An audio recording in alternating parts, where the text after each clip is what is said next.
आप देख रहे हैं गुलिस्तान न्यूज नेशनल टेलीविजन और मैं हूं वसीम गत्तू। जिस तरह से को बताऊं कि आज नवरात्रे चल रहे हैं और नवरात्रों के बीच में हमारे पास बहुत सारी कंप्लेंट आ रही है। आपको ये बताना चाहेंगे कि जिस तरह से हम देखते थे कि अक्सर डोडा शहर के अंदर टीम्स हमें देखने को मिलती थी, वो टीम्स ये थी कि जो भी मुनाफाखोरी करता था, चाहे हम ग्रोसरीज की बात करें, यहाँ फ्रूट वेंडर्स की बात करें या कई सारी चीजें जो रोजमर्रा की चीजें जो हम इस्तेमाल करते हैं, उनके ऊपर जो है कार्रवाई की जाती थी जो भी मुनाफाखोरी करता था। मगर आज हम देख रहे हैं कुछ टाइम से वो लोग नजर नहीं आ रहे हैं अगर तो फोटो सेशन के लिए वो डोडा टाउन के अंदर आते हैं, सिर्फ फोटो उठाते हैं और जिला एडमिनिस्ट्रेशन को दिखाते हैं। उसके बाद जमीनी सतह पे क्या असर है, लोगों से भी जानकारी लेंगे। एडवोकेट उमर साहब हमारे साथ हैं, उनसे जानने की कोशिश करेंगे। उमर साहब, क्या बताना चाहोगे जिस तरह से लोगों की कंप्लेंट्स हमें आ रही है? अब कुछ दिन के बाद जो है दिवाली भी होगी, आज नवरात्रे चल रहे हैं, तो इस हवाले से क्या सुनने में आ रहा है और क्या बताना चाहेंगे? देखिए, आपने बिल्कुल सही कहा कि बहुत सारी कंप्लेंट्स हैं इस हवाले से कि मार्केट में क्या हो रहा है, लोगों को समझ नहीं आ रही है। मार्केट के रेट से रिलेटेड लोगों को समझ नहीं आ रही है। आप नगरी चले जाइए, कोई एक रेट है। आप बर्थ रोड चले जाइए, कोई दूसरा रेट है। आप ऊपर नेहरू चौक चले जाइए, कोई तीसरा रेट है।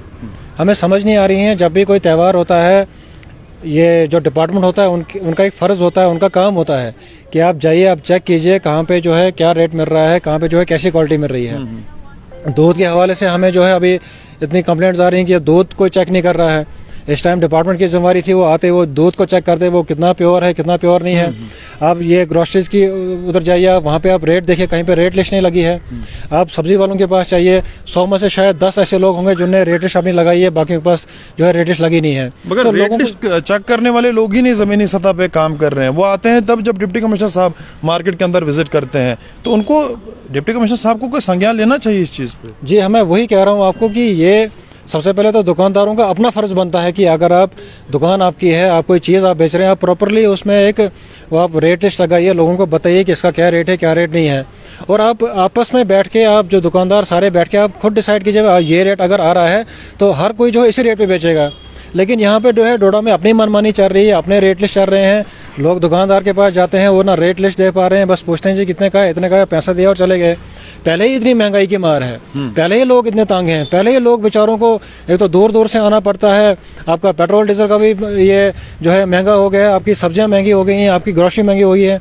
उसके बावजूद भी अगर ये लोग अपनी मनमानी करेंगे, और कमाल की बात यह है कि जब डिपार्टमेंट से ये बात बोली जाती है और डिपार्टमेंट आता है फोटो सेशन के लिए, डीसी साहब जब कोई विजिट करने जाते हैं, ये भी डीसी साहब के पीछे पीछे चलते हैं, भाई आज वो गए हैं तो हम भी नजर आएंगे। हमने अभी तक देखा नहीं है कि डीसी साहब के अलावा ये लोग कभी निकले हैं, हमने इंस्पेक्शन की है। हमने कभी देखा नहीं है। जब मीडिया जब पूछने इनसे जाती है, जब डीसी साहब आगे आगे चलते हैं, ये लोग पीछे पीछे होते हैं, डीसी साहब खुद चेक करते हैं। क्या डिपार्टमेंट की जिम्मेदारी नहीं है चेक करना? क्या तहसीलदार साहब की जिम्मेदारी नहीं है चेक करना? तो इनको इस टाइम देखना चाहिए। और अभी खासकर जो है फेस्टिवल चल रहे हैं, अभी नवरात्रे चल रहे हैं, आगे आने वाली दिवाली है, तो इनके पास क्या चेक एंड बैलेंस इनके पास है कि ये लोगों के पास जाएं, दुकानदारों को चेक करें। हम देखते हैं जब रोजे होते हैं, दिवाली होती है या बाकी सारे जो बड़े दिन हमारे होते हैं, यही हालात तब भी होते हैं। सरकार को क्या करना चाहिए? ऐसे लोगों पे किस तरह का संज्ञान लेना चाहिए? देखिए, बिल्कुल, और ये डोडा की हिस्ट्री रही है कि जब भी यहाँ पे कोई त्यौहार होते हैं, ये लोग, हमें समझ नहीं आता ये लोग सो क्यों जाते हैं, ये लोग अपना काम उस टाइम पे क्यों नहीं करते हैं। इस टाइम पे लोगों को जरूरत है, उनको अपना फेस्टिवल मनाना है, अच्छे से मनाना है। और इस टाइम पे अगर ये लोग इसका फायदा उठाएंगे दुकानदार कि कोई चीज महंगी बेचेंगे या कोई सब्जी महंगी बेचेंगे, वो तो पहले हम देख रहे हैं कि महंगाई सर चढ़ के बोल रही है। देखिए, महंगाई की तो आग लगी हुई है। महंगाई से तो हर एक इंसान परेशान है। आप लोग साबुन लेने जाते हो, उससे भी आपने टैक्स देना है, इतनी ज्यादा महंगाई है। लेकिन कम से कम जो रेट आपको है, जो अभी रेट चल रहा है, कम से कम वो तो महंगा है ही है। अगर ये उससे ज्यादा ये लोग बेचते हैं, आप सोच सकते हैं कि गरीब लोगों की क्या हालत होगी। इस टाइम जो है डिपार्टमेंट को बाहर निकालना चाहिए। आपका फेस्टिवल आ रहा है, नवरात्रे आपके आ रहे हैं, आप जाके दुकानों को चेक कीजिए, उनको जाके ये चीज बताइए कि आप रेट लिस्ट बाकायदा लगाए। अगर कोई नहीं सुनता है तो आपके पास कानून है, आप उनको जेल डाल दीजिए, आप उनको जो है बुक कीजिए ऑफेंसेस में। बड़ा अच्छा है कि जिस तरह सब देख रहे हैं कि लोग भी सवाल आज उठा रहे हैं कि सब स्टैंडर्ड आइटम्स यहाँ पे देखने को मिल रही। अगर हम सब्जी की बात करें, रेट वही अच्छा वाला दिखाया जाता है और सब स्टैंडर्ड सब्जी बेची जाती है। तो इस पे क्या करना चाहिए? उन लोगों के खिलाफ किस तरह की कार्रवाई करनी चाहिए? देखिए, मैं आपको इसकी बेस्ट एग्जांपल दूंगा कोविड की। जब कोविड हमारे यहाँ पे आया, आपने देखा कि असर में जो है नाका लगा हुआ था, किसी परिंदे को पार नहीं दिया था मारने। क्या आज वो नाका नहीं लग सकता इन लोगों के लिए? क्या वो आज नाका नहीं लग सकता है कि भाई हम जो है पहले सब स्टैंडर्ड मटेरियल चेक करेंगे और वो मटेरियल अच्छा होगा तो वो डोडा जाएगा और वो खराब होगा वापस जाएगा? क्या आज नहीं हो सकता? लेकिन करने वाला कौन है? मसला यह है कि जब ऊपर से आपको पूछताछ ही नहीं है, जब कोई सरकार ही नहीं है, इनको कोई पूछने वाला नहीं है, कोई सुपरविजन नहीं है, तो ये तो चीजें लाजमी ये चीजें होंगी। लेकिन फिर भी हम गुजारिश कर रहे हैं हमारे डीसी साहब से, जो बहुत ज्यादा एक्टिव हैं, जो डीसी साहब जो है हर पल जो है हम मीडिया के जरिए उनको देखते हैं, कभी वो कोई काम कर रहे हैं, कभी वो कोई काम कर रहे हैं, तो उनको इस टाइम उनको बुलाना चाहिए था। मुझे लगता है उन्हीं का इंतजार किया जा रहा है, कब वो किसी दूध वाले के पास जाएं, उनको चेक करें, या किसी सब्जी वाले के पास जाएं तो ये चेक करें और ये लोग इर्द गिर्द हों और फोटो सेशन का काम करें। मुझे भी यही लगता है कि आने वाले टाइम में जब आपकी ये न्यूज आएगी, ये लोग आपको फोन करेंगे कि हम जा रहे हैं इंस्पेक्शन पे, आप चलिए हमारे साथ। डीसी साहब आगे आगे चलेंगे और ये लोग पीछे पीछे चलेंगे। लेकिन मेरी गुजारिश है, मेरी रिक्वेस्ट है, मेरी अपील है ऑन बिहाफ ऑफ डोडा कि डीसी साहब आप इनको मीटिंग लीजिए, इनको आप महीने के 2 या 3 दिन फिक्स कीजिए कि आपने इन दिनों में आप जाना है और आपने चेक करना है। जैसे कि संडे डिटेल आनी चाहिए कि किसको कितना चालान हुआ, कैसे उस पर कार्रवाई हुई और क्या उसके पास पाया गया। बिल्कुल सही आपने कहा कि उसका मटेरियल कैसा है, उसकी क्वालिटी कितनी है, वो 100% है, 50% है, 70% है, वो पूरा चेक होना चाहिए, वो रिकॉर्ड आपको देखना चाहिए। जैसे कि आप संडे चेक करते हो कि जो दुकानदार संडे दुकान खोलता है उसको ऊपर जो है कार्रवाई होती है, उसके ऊपर फाइन होती है। अगर दुकान संडे को दुकान खोलने पे फाइन हो सकता है, क्या सब्सिडी मैटर पे फाइन नहीं हो सकता? कि ये जो खराब माल लाते हैं उस पर फाइन नहीं हो सकता?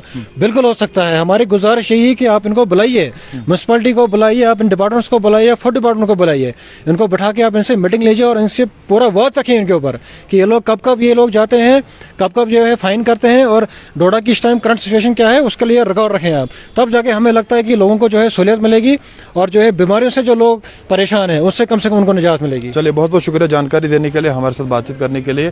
एडवोकेट उमर साहब हमसे बात कर रहे थे, वक्तन फवक्तन मीडिया के सामने आते हैं और आज जो मुद्दा था बड़ा ही अहम मुद्दा था। जिस तरह से बता रहे थे कि फ्रूट वेंडर्स की हम बात करें, नवरात्रे चल रहे हैं, लोग परेशान हैं, लोगों को कई सारी दिक्कतें आ रही हैं, शॉप्सकीपर जो है मनमानी कर रहे हैं, जो काफ़ी ज़्यादा रेट लगा रहे हैं, मुनाफाखोरी कमाने की कोशिश कर रहे हैं। और अक्सर हम देखते थे पहले कि वो टीम्स मार्केट के अंदर आती थी, चाहे म्युनिसिपल काउंसिल की टीम थी या जो तहसीलदार साहब जो टीम बनाते थे या एडमिनिस्ट्रेशन की अपनी एक टीम होती थी, ज़मीनी सतह पे वो कहीं नज़र नहीं आ रही। और मुझे ये लगता है कि डिप्टी कमिश्नर साहब का इंतजार किया जा रहा है कब वो मार्केट के अंदर विजिट करें और उसके बाद हम भी मार्केट के अंदर विजिट करेंगे और फिर फोटो सेशन का काम करेंगे और डिप्टी कमिश्नर साहब को हम बताएंगे इतना चालान आज हमने किया। मेरी अपील रहेगी डिप्टी कमिश्नर साहब से कि इनसे कार्रवाई इन पे कीजिए और इनको पूछताछ आप कीजिए हर दिन की किस पे किस तरह का संज्ञान लिया, किस तरह का मटेरियल मार्केट के अंदर भेजा जा रहा है, चाहे हम ग्रोसरीज की बात करें या बाकी सारी चीजें जैसे हमारे फ्रूट वेंडर्स हैं उन पे देखा जाए, उन पे सारी सिचुएशन मॉनिटर कीजिए आप, ताकि आने वाले टाइम में लोगों को कोई भी परेशानी ना आए। फिलहाल के लिए इतना ही। आप देखते रहे गुलिस्तान न्यूज।